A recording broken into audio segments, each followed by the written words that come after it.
Alright, ladies and gents, welcome back to this 302 rebuild. As you can see, we are down in my basement because it's 1,000 degrees outside and I don't like working in heat. So what we've got here is we've got our cylinder heads off. I went ahead and just knocked some of the crud off of the face of these things, just to kind of get a good look at them. What we're going to be doing now is I got a cup full of gasoline here. And we're going to go through and we're going to test each of these valves to see how well they're sealing. So what we're going to do, we're going to pour a little bit of gasoline down in here into the bowl, and we'll see if anything leaks through. So, there we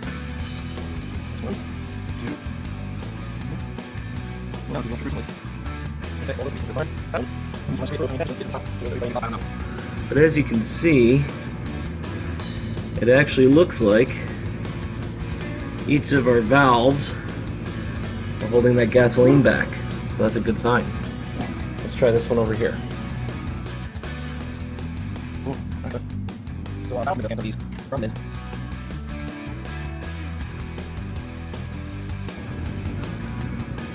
Yeah, valves seem okay. Our guides are gone. So we need to go ahead and plan for that at the machine shop, but to redo some guides. Okay, so now you've seen me inspect some of these valves and make sure that they hold some liquid behind them. That kind of shows me that these valve seats are probably still pretty good, and we can get by just relapping them. However, I did find out the valve guides and a number of these cylinders are going to need to be replaced. The first thing that I'm going to do is get a bunch of plastic baggies, as you can see here. I've numbered them. We've got Olaf.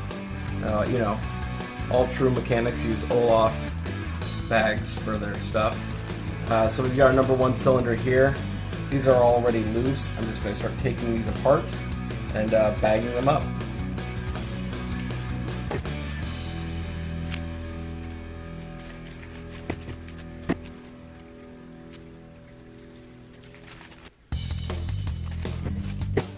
Okay, now that I've went ahead and removed the rockers and everything, we can start getting to these valves. Now if you can see down here, I've actually got this head sitting on probably a 1/4 inch piece of styrofoam. And what I'm going to do is I'm going to tap the tops of each of these. This isn't the proper way to do it, but if you don't have a spring compressor to be able to get these things down, it's one of the few ways you can actually do it. So.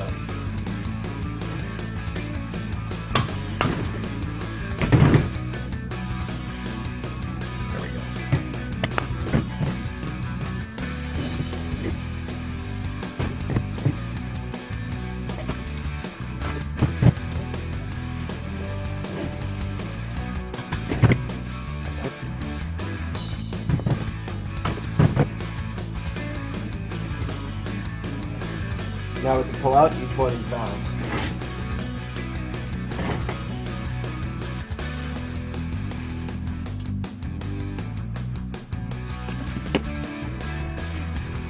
Alright.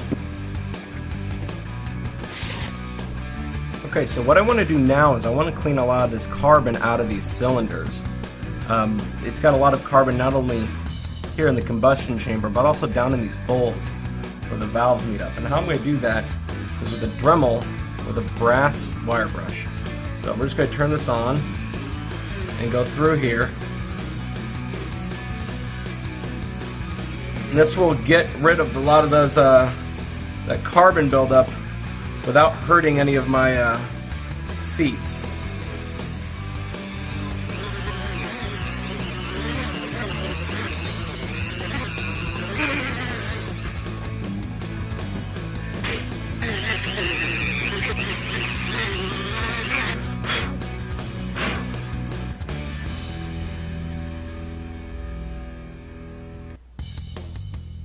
Alright, so for this next part, what we're going to do is we're going to be cleaning up these valves. And as you can see, there's a lot of carbon buildup on them. What I've done is I've gone ahead and put a little bit of masking tape at the tops of these. That way I can go ahead and chuck them up inside of my drill here. So what I'm going to do is I'm going to slowly turn these in the drill as I take them and put them on this brass wire wheel that's around my grinder. So this should help take off all of that carbon that you see there.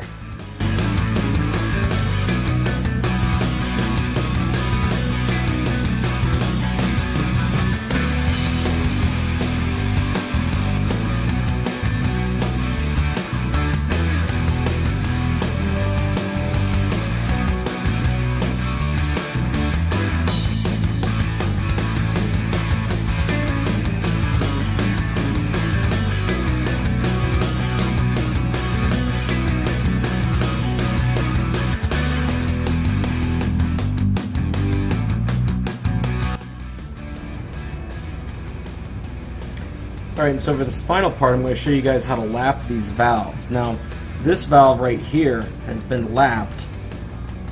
As you can see, the ring around the actual rim is a little bit brighter and a little bit more defined than this one. These valves are actually in really good shape, so you can see just a slight difference, and that makes sure that we've got a good seat into our valve. So, as you can see here, this valve right here has been lapped, and this one still needs to be lapped. So we'll go ahead and do this real quick. So what we use is one of these little plungers. A lot of people use these. There's also a drill method. I don't recommend the drill method, just because I'm not good enough at it yet to make sure that I don't completely destroy the seats. But all we're going to do is we're going to take a little bit of this lapping compound. We're going to put it around. So this is an abrasive. We're going to just kind of smear a little bit of it around. Make sure you get a good coating. A little excess right there. We go ahead and put our valve in. And this valve is just the perfectly awkward size to where it's a little too small for the large suction cup and a little too big for the small one. Meaning that the small one sits in the middle where it's kind of rough and can't get a good grip on it. So, we're getting it now though.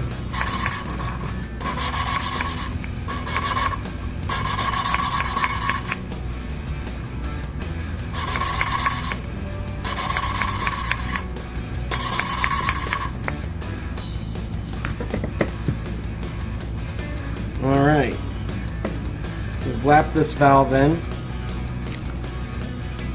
I'm probably going to have to do this again after I get these heads back from the machine shop. Just hit them again real quick just to make sure that after getting these guides replaced. Because as you can see now, it's got a really nice mated surface all the way around. That's what we want. Only 16 more, I guess 14 more to go now. Thanks for joining me this week. Next week this should all be sort of wrapped up. I'm not going to film the entire process just because obviously once you've seen it once, you kind of get it. Still have the other head to do, but all in all, I think these things are going to clean up just fine, and we should be able to use them. Thanks for joining.